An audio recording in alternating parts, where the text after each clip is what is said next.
Hello everyone.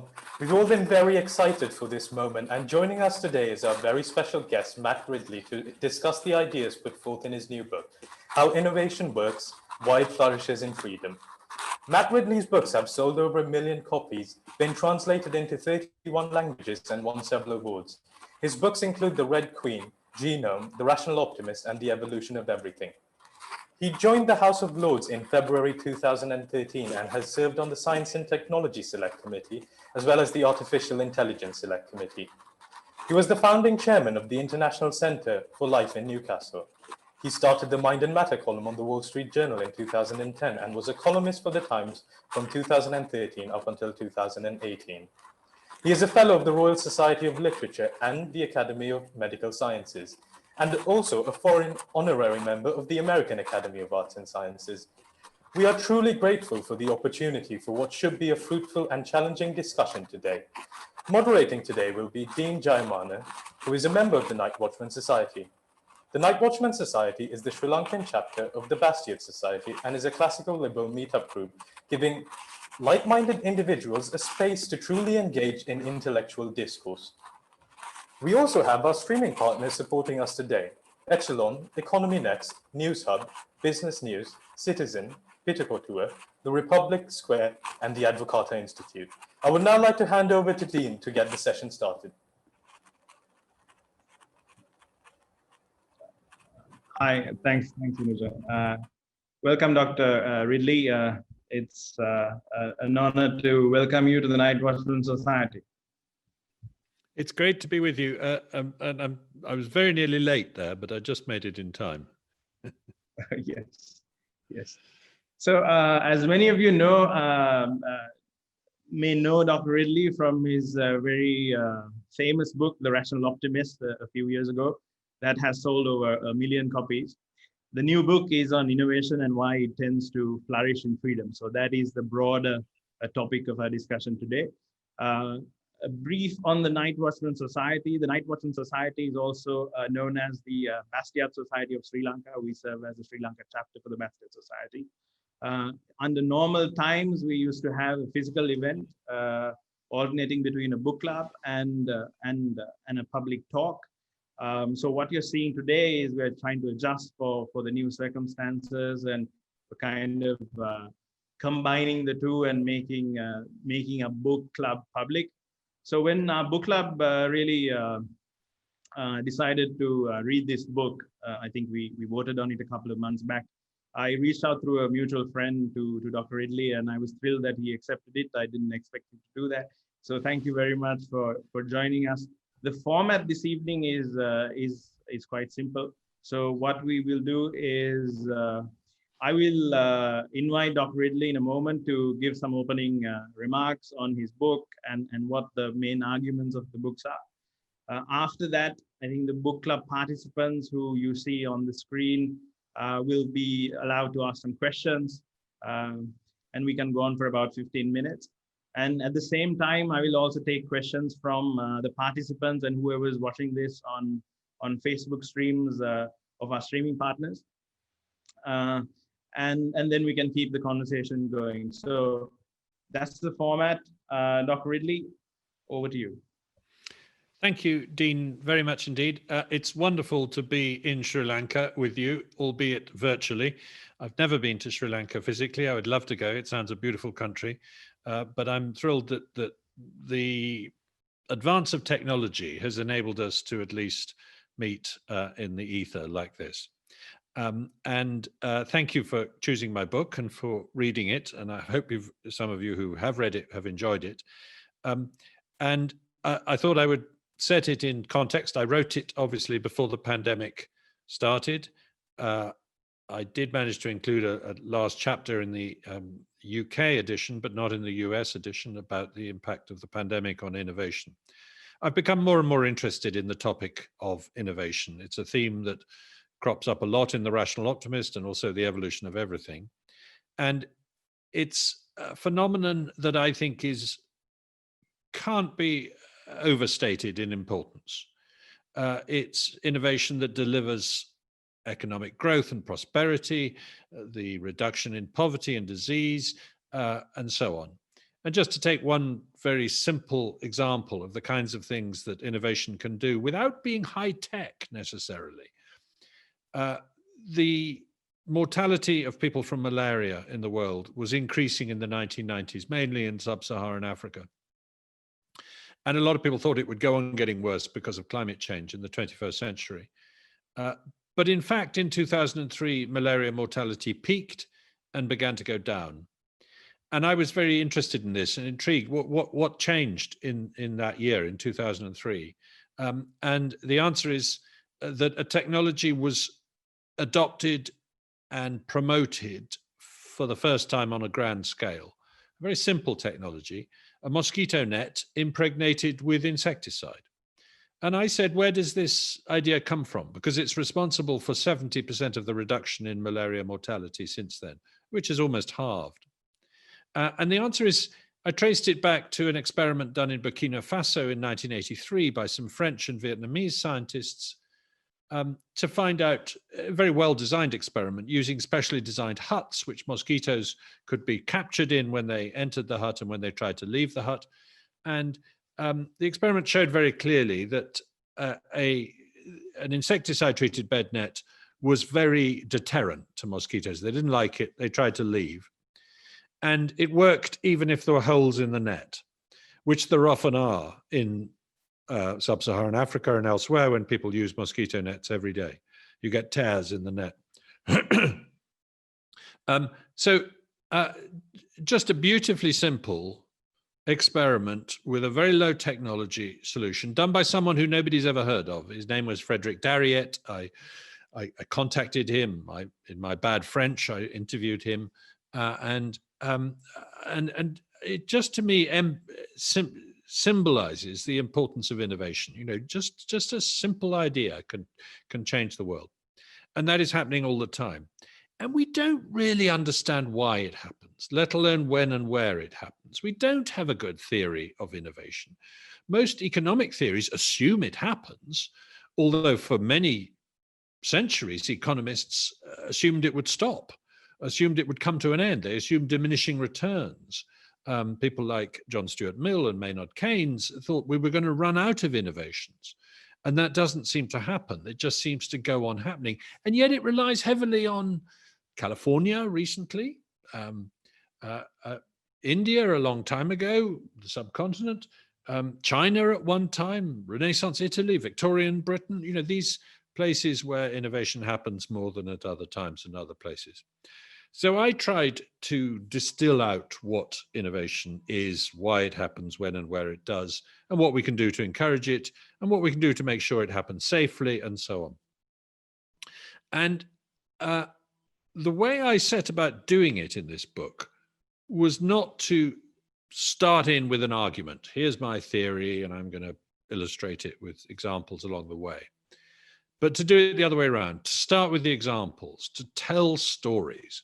We love reading stories, to tell the story of the steam engine, the story of the search engine centuries later, the story of vaccines, the story of vaping, you know, all sorts of technologies, and not just technologies, but things like zero, you know, and decimal counting, inventions that don't even have any corporeal form, things that were very low tech, like container shipping. Things that happened a very long time ago, like the domestication of the dog. That is an innovation when you think about it. It happened probably 40,000 years ago. And to tell as many of these stories as I could, and then see what patterns emerged. And the patterns that emerged were very consistent. First of all, that innovation is not the same as invention. Coming up with a new mousetrap is all very well, but you then need to make it reliable, affordable, and available to people and promote it. That's often a lot more work than coming up with the original idea in the first place. And quite a lot of innovation doesn't involve invention at all. I mentioned the container shipping, but you know, there's a lot of it which is just changing people's minds about how they use the world. It's disruptive. We all know that, but I think we overemphasize that because we forget how how gradual it actually is when you look at it closely. That is to say, when digital photography suddenly displaces film and destroys the business model of Kodak, it looks very sudden, but when you go back, you find that digital photography has been developing very gradually over many years and continued to develop gradually after that. It's serendipitous, that is to say, we stumble accidentally on things. A lot of things were discovered by people looking for something completely different. DNA fingerprinting is a lovely example of a technology used in forensics, which came completely unexpectedly out of research. And everybody thought the science of DNA is all going to be about medicine. In fact, one of its first applications was in criminology. It's evolutionary. You see descent with modification. Technologies have parentage, and they evolve gradually, and they do so through a form of natural selection. Good ideas get kept and bad ideas don't. There's a wonderful quote that I quote in one of my previous books by a French philosopher, that when you look at a boat, it's not designed by an intelligent designer, by an engineer.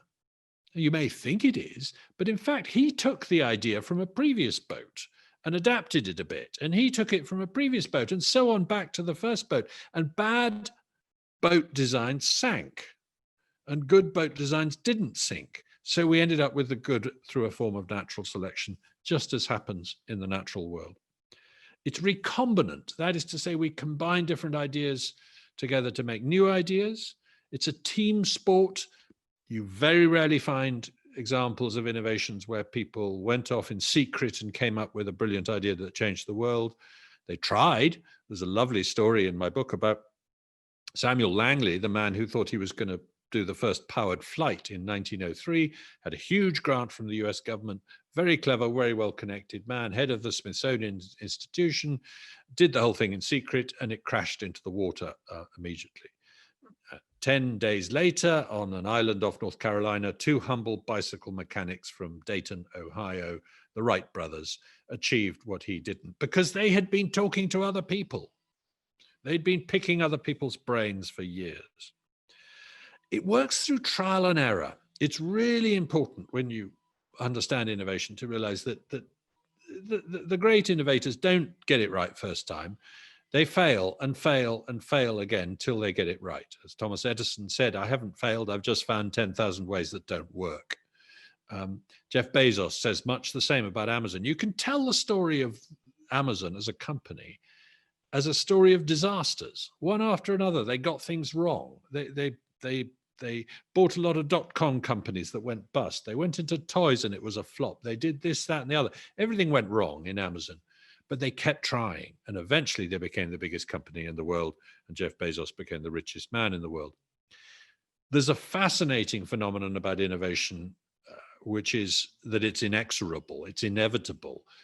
21 different people came up with the design of the light bulb around the same time. This is true of many technologies. Lots of people came up with the design of the search engine in the early 1990s. If Google had never been founded, we'd still have search engines. And yet it's not predictable. People didn't see search engines coming, let alone their commercial importance. There's something strangely asymmetric about innovation. It looks really inevitable when you're looking backwards, but we can't see it coming when we're looking forwards. And I think the reason for that, and the reason it's disruptive too, is because of something I call the hype cycle, where we underestimate the impact of a new technology in the long run, but we overestimate it in the short run. And I credit this to a guy called Roy Amara, who first said it in the 1960s. I'm trying to think of the name of the guy who often gets credited with it. It'll come back to me later. So innovation is an incredibly important phenomenon. It's central to everything that happens in our lives. It lies behind many of the great trends that occur. And it's a mysterious bottom-up process that bubbles up from ordinary people exchanging ideas and exchanging products. It's not something that happens because clever people plan it in a top-down way. It's a beautiful example, in other words, of the sort of things that Bastiat was talking about, the sort of ways in which the world is an emergent phenomenon from the way we interact with each other. Think of the internet, which we're using to do this talk. Who designed the internet? Who invented the internet? It's a meaningless question. We all did. Everybody did. Thousands, hundreds of thousands, maybe even millions of people were involved in the small tweaks that improved the networks over time. We can give credit to, Vint Cerf or someone if we want, but that's really only the first step on the huge journey. The internet is an emergent phenomenon from amongst ordinary people, and that for me is the great lesson. And that's why innovation flourishes in freedom, because it needs people to be free, to exchange, to specialize, to fail, to succeed, to come up with new ideas, to change their minds. That freedom is absolutely central to the story of innovation. I'll stop there and I'll start to take your questions. Thank you again. Great, wonderful. So, so let me just start us off with a couple of questions, and if you guys use your raise hand option, then I can sort of unmute you, or somebody will unmute you so that you can ask your questions. So it's a funny thing that you said that we hear about innovation all the time, but no one seemed to have a kind of a definition for it, or kind of a good origin story for it. What is in your mind the kind of definition of innovation, in the sense of how is it different from invention? That's a kind of a topic that came up in our discussion today. How would you kind of differentiate these two, and how would you go about giving a definition for innovation? Yeah, well, I think innovation is coming up with something that is useful, reliable, available, and affordable. In other words, that people want to use and they can use, whether it's a decimal system of counting or a new mobile telephone. So that is what innovation is to me. And that's not the same as invention, because invention really does mean coming up with the first prototype of something. There's a lovely story that Charles Townes, the inventor of the laser, used to tell, that a beaver and a rabbit are looking at the Hoover Dam in America. And the beaver says to the rabbit, "No, I didn't build it, but it is based on an idea of mine." And I think all too often we are fixated on the beaver, the person who had the first brilliant idea, rather than the development of that idea into useful things throughout society. So it's a nebulous concept, innovation. And I test the patience of my readers by saying, by in one chapter, going back to the origin of life and saying that was an innovation. Life was an innovation. It wasn't one done by people, obviously, because we weren't around. It rams home the point that it's a bottom-up phenomenon. It doesn't require an intelligence. It emerged. But in a sense, it was a chemical innovation. So what does that mean for like individual achievement then, right? So there is a kind of a narrative that that has been built over time. I think Malcolm Gladwell and others who have wrote about the role of luck in our circumstances. And also there is, I think, a kind of a narrative on perhaps the political left a bit that President Obama famously said in a campaign stop that, you didn't build that, meaning that, whatever that you achieved, you owe a lot to society. And that argument kind of seems to give credence to that. So how would you sort of place individuals in this story of innovation? How important are they in making things happen? And what is their role? Yeah, it's a really good question. And to some extent, I am taking the individual out of the story. I'm saying that if Thomas Edison hadn't invented the light bulb, we would still have light bulbs. If Sergey Brin had never met Larry Page, we would still have search engines.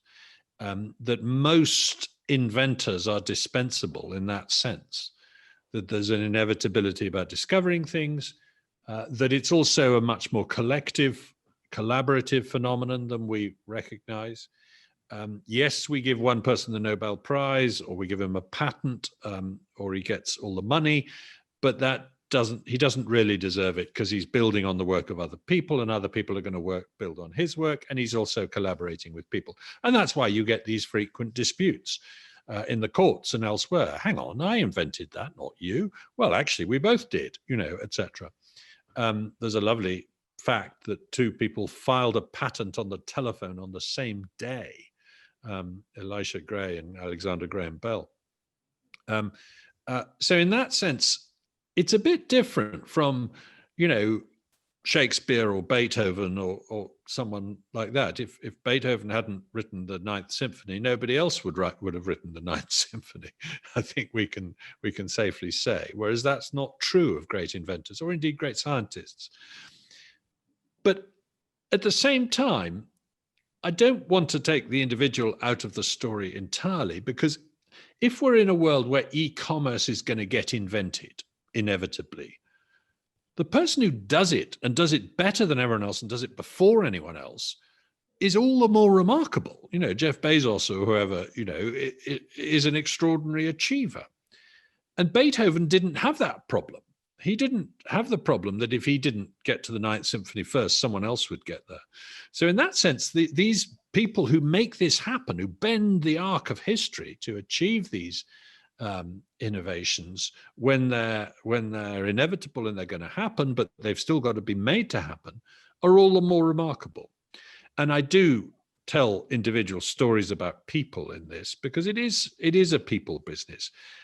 There's a lovely quote about the Wright Brothers that comes from the man who took the photograph on the first day. And he said, they were the two workingest boys I ever knew.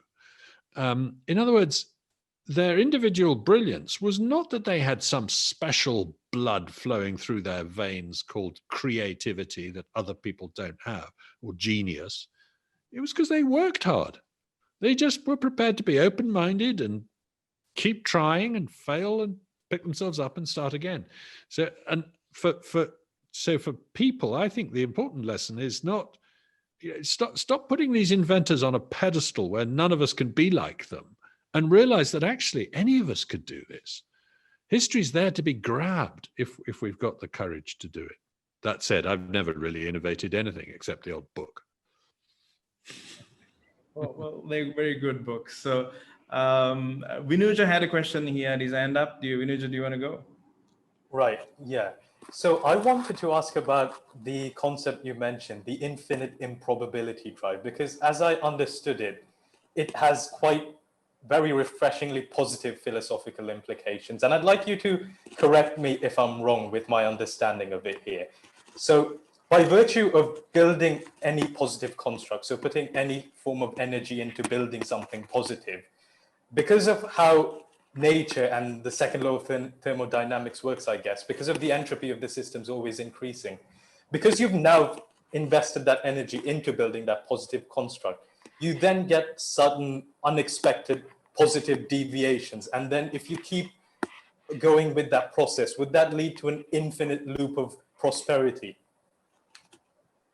Yes, I think that's quite a good way of putting it. I like that. The word to describe what you're describing is autocatalytic. That is to say, something that makes it easier to make itself, as it were. That once it starts, builds upon itself and gradually escalates. What I'm trying to get at is that clearly there is a thermodynamic explanation of human civilization and economic growth and all this, that in some way we are applying energy to make useful things. And the reason they're useful is because they're improbable. They are structures that wouldn't arise, by randomness. And because they're improbable, they have to be made with energy. So the availability of energy is important, is a key part of the story. Of course, the phrase infinite improbability drive is borrowed from Douglas Adams's book, The Hitchhiker's Guide to the Galaxy.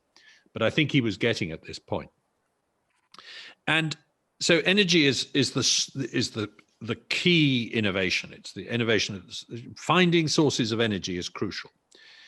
And sometime around 1700, we, as a species, for the first time, started using heat to do work.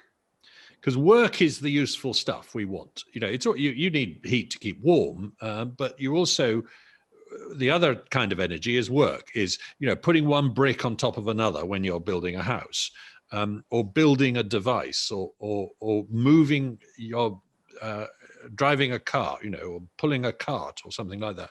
This is work. Until 1700, the only way of doing that was through human muscles, the muscles of animals, or wind and water.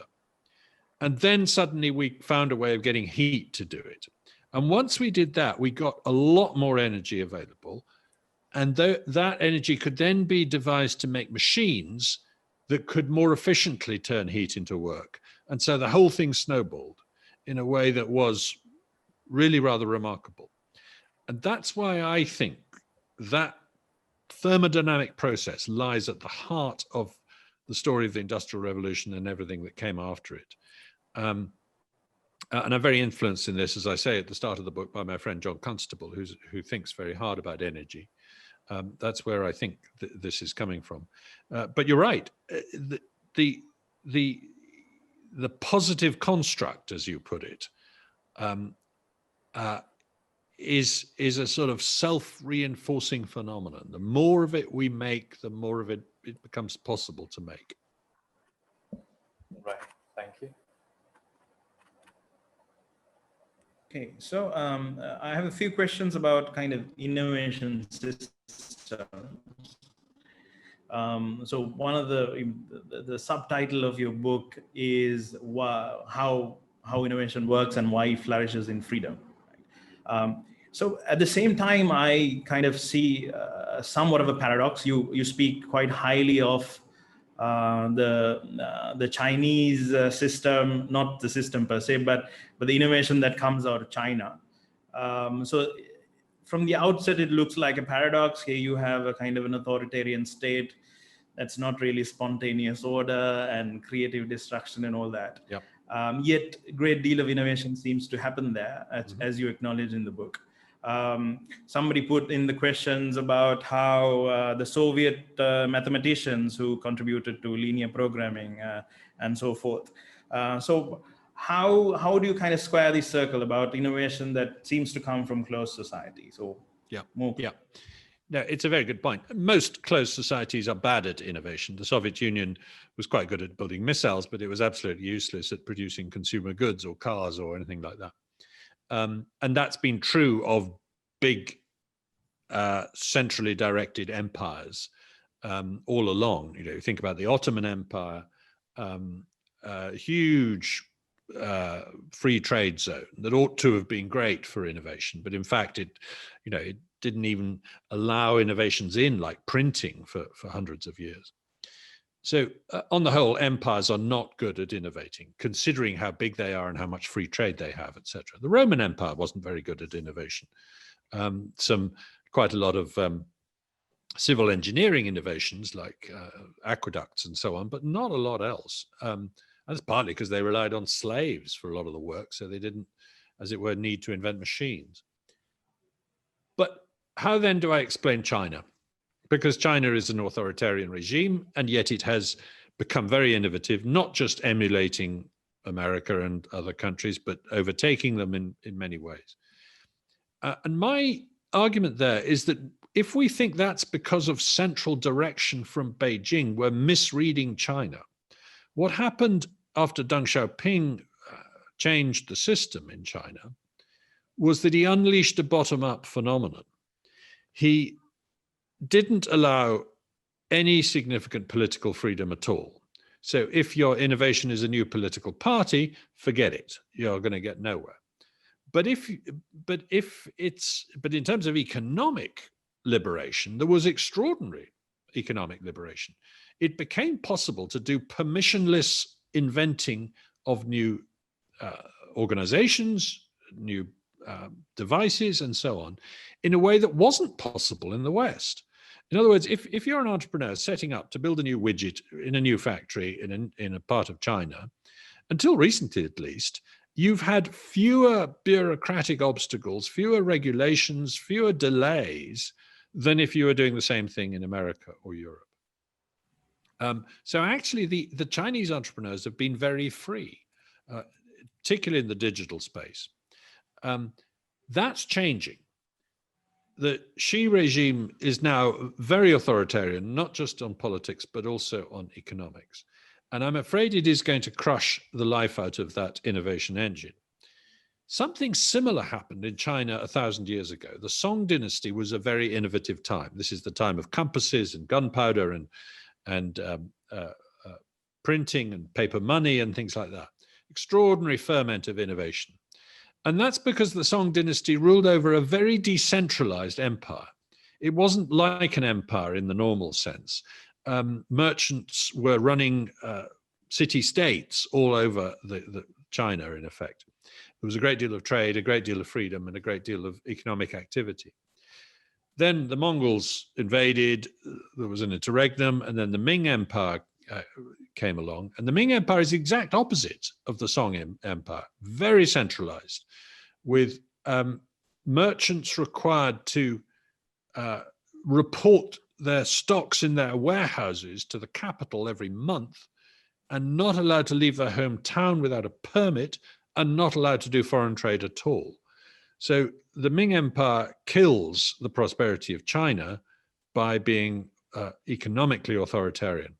I think something similar to that is happening on a rather faster scale today. Okay.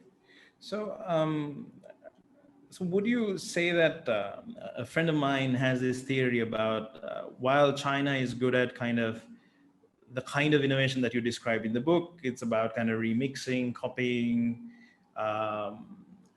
and sort of adapting things and repurposing things. It has not been very good of this kind of other kind of innovation of coming up with new stuff. I don't know if that holds, but how would you say to speak to that? I don't think that's right. People always say that about nations when they're catching up economically very rapidly. They said it about Japan. I mean, I remember in my youth, Japanese product was a byword for cheap copy, as it were. Right. And then after a bit, of course, Japan overtook the West. They said it about, I mean, I think the Brits said it about Americans in the 19th century. All they're doing is copying us. And they were, they were stealing ideas about how to manufacture stuff. They were literally commercial espionage, coming over disguised as travelers and in fact making sketches of factories and things. And I think the Dutch said it about the Brits in the 1700s, and the Italians probably said it about the Dutch. So I don't buy. It's true that rapidly growing societies often emulate others, by which I mean they grab hold of the innovations that others have come up with. But then they if they're good at it, they quickly overtake them. And I don't think China. If you look at what the ordinary Chinese consumer is doing with money and virtual services, it's way ahead of what the average American is doing. Right. So we have a kind of a related question about if we reflect broadly about the role of the state then, from systems to the role of the state. You have, I think, a chapter that you discussed about kind of top-down innovation, and you come across being fairly skeptical about direct government involvement in this process of innovation. We have a question from Anushka Vijay Singh, who's asking about your view on this, specifically about I think Mariano Mazzucato's book, The Entrepreneurial State. I think you mentioned that in the book as well. So how would you see, what would you tell to people who see a more kind of an R&D role beyond the sort of easy taxes and tolerable justice kind of classical liberal approach? Yeah. of the state? Well, on the whole, you're right. I think that the main role of the state should be to clear obstacles out the way of innovators rather than to direct them. And that's because innovation is unpredictable, as I said, and it's surprisingly hard to pick winners in the next generation of innovations. Now, there is an increasingly widespread view, which I describe as creationist, out there, that actually, no, it's the role of the state to direct innovation, and that if it doesn't happen, it won't happen. And they often emphasize the important role that the state played, particularly through defense spending in the United States, in sparking the revolution in the digital areas, in computing, communications, and so on. And there's of course, there's a certain degree of truth in all that. Government takes 40% of our money off us. It'd be a pity if it didn't put some of that back into innovation, frankly, because innovation is the most important thing we can do in terms of raising our living standards. So yes, please, let's have some of that money back to support innovation. But if you look at the history of innovation, it doesn't support the idea that it won't happen unless the state does it. For a start, a lot of 19th century innovation was totally private. The railways, steel, chemicals, textiles, none of this owed anything to the state. The state at that time was just spending money on defense and interest payments, nothing else. In the early 20th century, the two countries that spent least through government on research and development were the US and the UK, which were among the most innovative countries. There's some very nice stories that I tell one in the book about two airships built in Britain in the 1920s, intended to be transoceanic airships, one to Canada, one to India. The first was private, and it came in before deadline and under budget and flew to Canada and back without mishap. The second was a public project, and it was late, over budget, over engineered, and crashed, killing 48 people on its maiden voyage to India, having got no further than France. So the state does not have a great record of when it decides to build innovations itself. Most of the examples we get from people like Mariana Mazzucato are actually of spin-offs, not directed innovations. That is to say, DARPA didn't set out to invent the internet. It was an accidental, serendipitous spin-off. Japan is often thought of as quite a dirigiste regime, but it's just not true. It was spending less on R&D compared with the private sector than almost any other economy in its time when it was extremely innovative. And some of we often say if it hadn't been for the Second World War, we wouldn't have computers or antibiotics. I argue that that's definitely not the case. In fact, the Second World War probably delayed both of those technologies somewhat, because actually they both started before the war broke out. And if we'd not had the war, then the brilliant German computer scientists and the American ones and the British ones would have known about each other and would have talked to each other and put their heads together and come up with computers that did something other than calculate the trajectories of artillery shells, which was all that computers were being used for mostly in the Second World War. So I think that I'm quite evangelical about this. I think the current fashion for saying that innovation only happens because government does it and therefore government must do it is misreading the stories of innovation. So if that's the case, what is the role of the state in this whole innovation process? Right? In the sense, a lot of governments are interested in creating these innovation ecosystems and so forth. What is the sort of role that you see? I think the main role, as I said, is that government should get out of the way of innovators and let them get on, should create the conditions under which people are free to exchange ideas and experiment and do trial and error. But I can also see other roles for government. For example, if you really want an innovation to come to your rescue, like the development of a vaccine for a pandemic, for example, then government has the power to at least incentivize that. What's the best way of incentivizing it? Well, in effect, in this pandemic, we've done it right, I think, because what we've done is we've dangled a prize in front of the pharmaceutical industry. We've said, if you develop a vaccine, we will buy it. So that's effectively going to be a huge cash reward to you if you do it. But if you don't, we won't. We're not going to give you the money up front. We're going to give you the money after you've invented it. Now, that's how the British government set about solving the problem of how to measure longitude at sea in early 1700s. And they said, there's going to be £20,000 to the first person who can reliably measure longitude at sea, so that our ships don't keep crashing into the Scilly Isles when they think they're in the middle of the Atlantic. And the answer came from a humble clockmaker from Yorkshire named John Harrison, who said, all you need is a very good, reliable clock that can be on board a ship and that can tell you what time it is in London. And then you can tell how far west you are from London. And the astronomers said, no, don't be silly. This is supposed to be a prize won by a mathematician or an astronomer, not by a humble clockmaker from Yorkshire. But eventually they had to admit he was right. So they gave him the prize. So I think there are smart ways to use prizes, not in the form of lump sums, but in the form of advanced market commitments to incentivize innovation.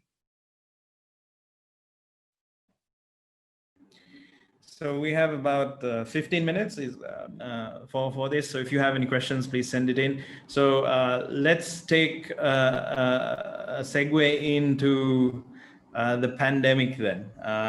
So there's a question here about how global crises often spur innovation. We have seen that at some level in this one, perhaps. Even in this country, we've had tea auctions that have been conducted in person for hundreds of years, now gone digital. I mean, minor things, but these things have happened. So how would you kind of reflect on this? Is there a kind of a historical precedent where crises drive innovation? Is that one source? Yes, I think there's no doubt that crises can accelerate innovations. It's frankly a disgrace that we have not been more innovative in pandemic preparedness. That is to say, vaccines and diagnostics. We entered this pandemic with a system of devising vaccines that had hardly improved in decades. And given all we know about genomics and everything else, that's a surprise and it's a shock. And it's partly because vaccines are not very profitable, so the private sector has not really gone for them. But also, I think, because the public sector has kept going on about climate change being more important than pandemics, for example, and has not prioritized it.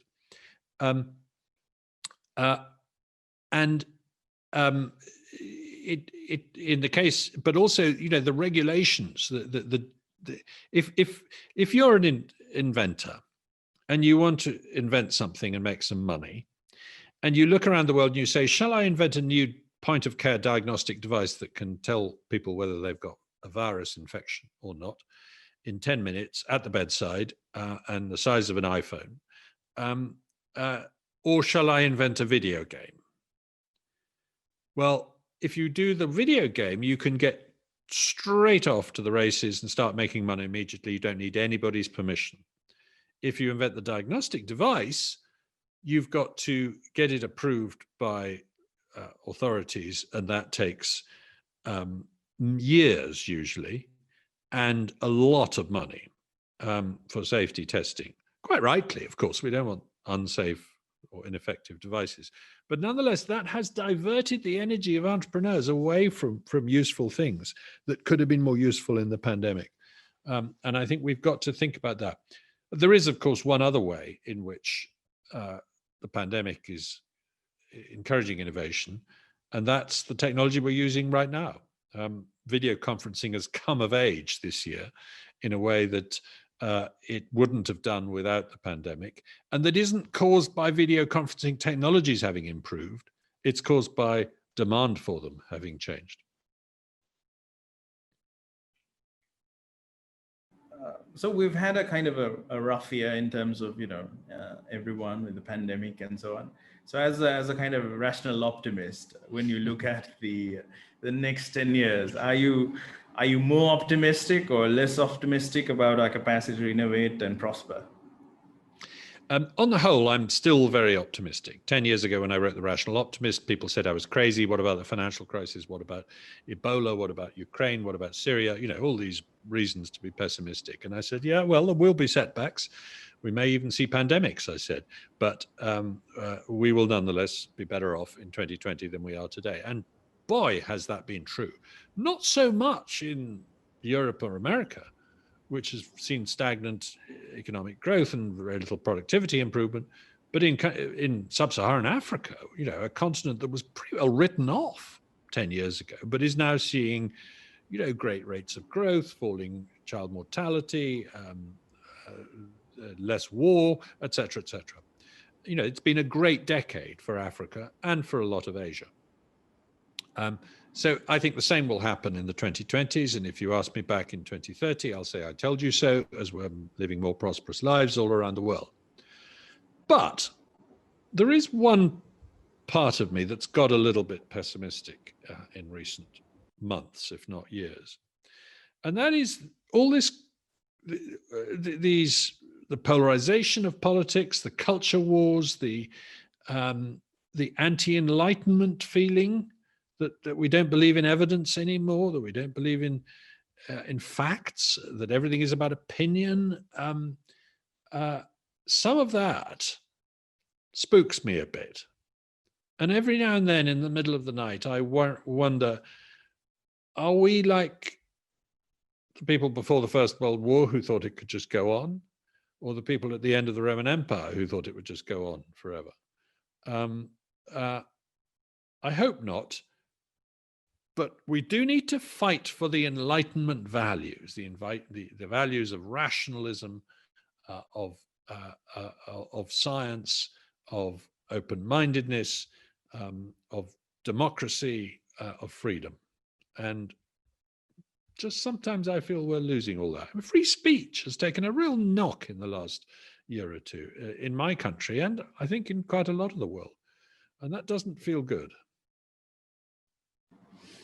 So I asked that because there's a question here as well. There seems to be there was, when you perhaps wrote that book, a kind of a new optimist wave of thinkers. There was you, there was Steven Pinker, there was Hans Rosling, who kind of described the massive advancements that were made in the last 3 centuries. But now there seems to be this kind of pessimism building in, specifically around the issues that you spoke about democracy, about liberal democracy and so forth, but also tied to specific technologies like artificial intelligence. I think you sit on the committee in the House of Lords about artificial intelligence. So what are your views on these kind of specific technologies? Are they the sort of job stealing, that will eventually kind of take over the world? How do you feel about that? No, any pessimism I've got is all about humans. It's not about machines at all. I'm not in the least concerned by technological pessimism. I don't think biotechnology is going to destroy us, and I don't think artificial intelligence is going to destroy us. I don't think we're going to come up with malign AI, and I definitely don't think it's going to steal work away from people. It's going to enhance our experience. It's going to enable us to work shorter hours or work less of our life and still have a good standard of living. I mean, do the math. If you live to 80 years old and you spend half of your life in education and retirement and the other half working, and during that time you're fully employed, but you work a 40-hour week with lunch breaks, what percentage of your entire time on the planet will you have spent at work, producing stuff for other people so that you can live a good life? The answer is about 10%. For 10% of your life at work, you can spend 90% of your life enjoying yourself. That's a pretty good bargain we've got. And it wouldn't be possible without automation, without all the advantages that technology brings. And I see artificial intelligence as just an extension of that. I reckon I've already got AI helping me a lot. My car tells me how long it's going to take to get to my destination. It knows the route, and it tells me if there's been a traffic accident en route. I mean, what is that if it's not intelligent? It's amazing. And so I see AI as augmenting human performance rather than displacing it. And there will be new jobs. Try explaining to someone from 100 years ago what a software engineer is, or what a flight attendant is. So there'll be new technology produces new forms of employment as well. So my final question. So in the kind of totality, what is the sort of problem that you see in innovation? What drove you to write this book, and what do you feel like we need to fix in the larger global community to make innovations happen in a larger way that bring about prosperity? Well, the problem I set out to write about was, what is innovation? Why does it happen? And we don't have a good answer to it. I mean, I have a go at it in my book, but economic theories don't have a place for innovation. I mean, sorry, they do have a place for innovation, but they don't have a theory about why it happens. They have glimpses of an idea. Paul Romer is probably the person who's got closest to solving that problem. So that's the issue. But I also wanted, I think, to just draw people's attention to what a wonderful phenomenon it is. How extraordinary that wholesale changes to society can come about because someone invents something and persuades other people to use it. It seems to me much more important than wars and religions and politics, etc., in deciding how our life is lived. And yet we don't spend as much time thinking about it as we should. You mentioned I sit in the House of Lords, and I find it in many ways a very interesting experience, but in some ways a rather frustrating experience, because almost no parliamentary time is devoted to innovation. It's a real struggle to get people to talk about it at all. We talk about how to distribute money in terms of social services and defense spending and all these other things all the time. We don't really talk about how to create money through innovation. And that feels to me a pity. So on that slightly not so optimistic note, we might have to wrap things up. Thank you, Dr. Matt Ridley, for joining us. It's been a wonderful conversation. I really enjoyed having you here. And thank you, Dean, for taking the time out. We really appreciate it. I've really enjoyed talking to you, and I hope we get to meet in person sometime. Likewise. And thank you all for listening. So thanks everyone for joining in. So if you'd like to join our book club, that happens every other month. We usually vote on the books that we want to read, and we make a pick and stick to it. So if you'd like to join the book club, please email us on info@thenightwatchmansociety.org. You can get more information on our website. So I thank everyone for joining in today, and have a good evening. Thank you.